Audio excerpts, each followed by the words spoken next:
দেখবেন যাদের বাসায়, যাদের বাড়িতে মৌমাছির চাক আছে, মাঝে মধ্যে গিয়ে দেখবেন চাকের নিচে শুধু মৌমাছির কল্লা পড়ে আছে।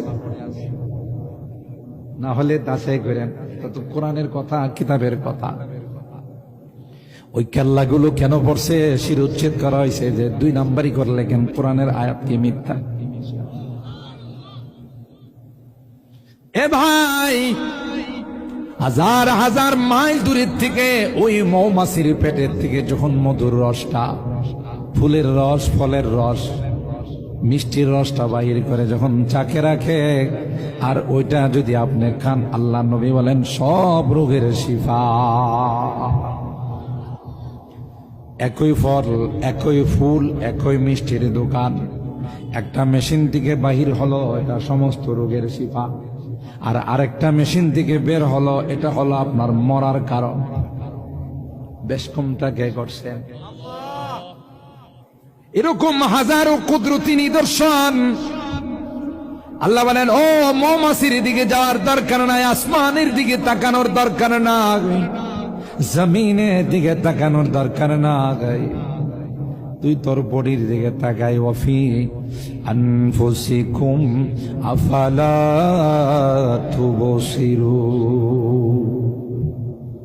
তোর মাথা থেকে নিয়ে পা পর্যন্ত তুই তাকা গোলাপ, আমি আল্লাহ কি সুন্দর করে তোকে সেটআপ দিয়েছি রে। এত সুন্দর করে পৃথিবীর কোনো কিছু বানাই নাই। তোর ছাদের উপরে মৌমাছি বাসা বানায়, আর ওখান থেকে মৌচাক কাইটা কাইটা তুই পিওর মধু পাস। তুই কি একটা বার চিন্তা করছিস যেখানে মধুগুলো কে জমা করল? সূরাতুন নাহলের মধ্যে আল্লাহ কয়, একটা মৌমাছি যখন বাসার থেকে বের হয় মধু আহরণ করার জন্য, রস আহরণ করার জন্য, প্রতি ঘন্টায় তার গতিবেগ থাকে 600 মাইল। আর আজকে সুবহানাল্লাহ কোন। আজ পর্যন্ত পৃথিবীর কোন স্থলযান, কোন বৈজ্ঞানিক, কোন দার্শনিক বানাইতে পারে নাই যার গতিবেগ 600 মাইল। আল্লাহ পাক কয় মৌমাছি বানাইয়া আন্দি দিল থেকে, ওই মৌমাছিটা বাসার থেকে বের হয়ে যখন স্টার্ট করে মেশিন, তখন প্রথমেই ঘন্টায় 600 মাইল গতিতে চলে।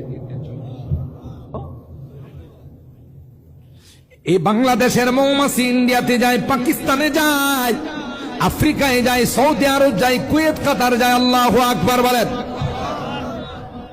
ওয়াআউহা রাব্বুকা ইলান নাহল আনিত্তাখিযী মিনাল জিবালি বুয়ুতা ওয়া মিনাশ শাজারি ওয়া মিম্মা ইয়ারিশুন সুম্মা কুলি মিন কুল্লিস সামারাত ফাসলুকি সুবুলা রাব্বিকি যুলুলাত ইয়াখরুজু মিন বুতুনিহা শারাবুন মুখতালিফুন আলওয়ানুহু ফীহি শিফাউল লিন্নাস ইন্না ফী যালিকা লাআয়াতিল লিকওমি ইয়াতাফাক্কারুন।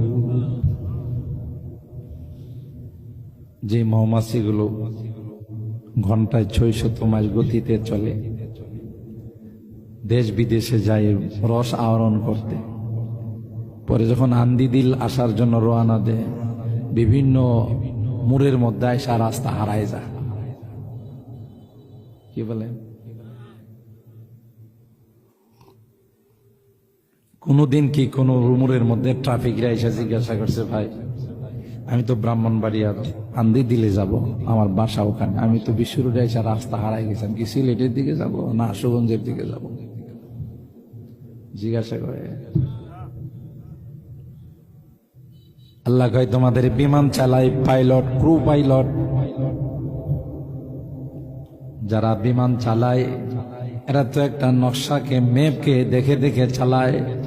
বাংলাদেশ থেকে বিমানটা ওড়াল দেয়, সৌদি আরব যায়, কুয়েত, কাতার যায়, আমেরিকা যায়, লন্ডন যায়। এটার ম্যাপে কিন্তু তাকে বলে দিচ্ছে কোন দিকে যাইতে হবে, কোথায় কি করতে হবে।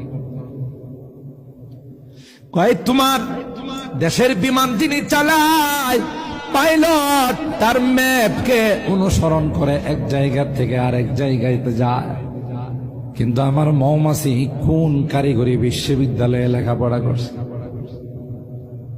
টেকনিক্যালের ছাত্র, বুয়েটের ছাত্র, রুয়েটের ছাত্র, কার টেকনিক্যালে লেখাপড়া করছে?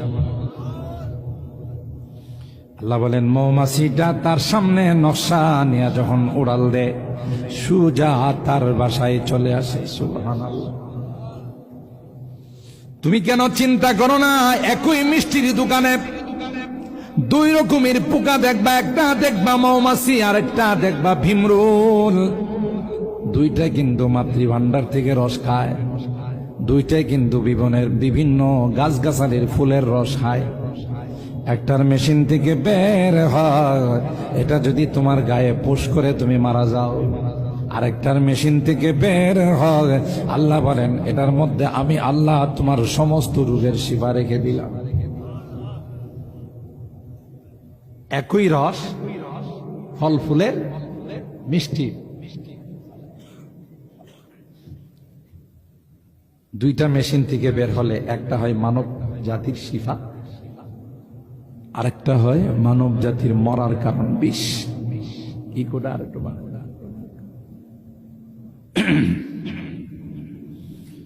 আল্লাহ আল্লাহ আল্লাহ কই এগুলো তুই চিন্তা করিস না বাবা, তোর কি আমি বলছি মাসে মাসে বিল দে?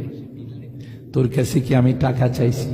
তুই পল্লী বিদ্যুৎ ব্যবহার করিস, পিডিবি ব্যবহার করিস, এক মাসের বিল আটকায় গেলে পরের মাসে এসে লাইন কাটতে দিয়া যা।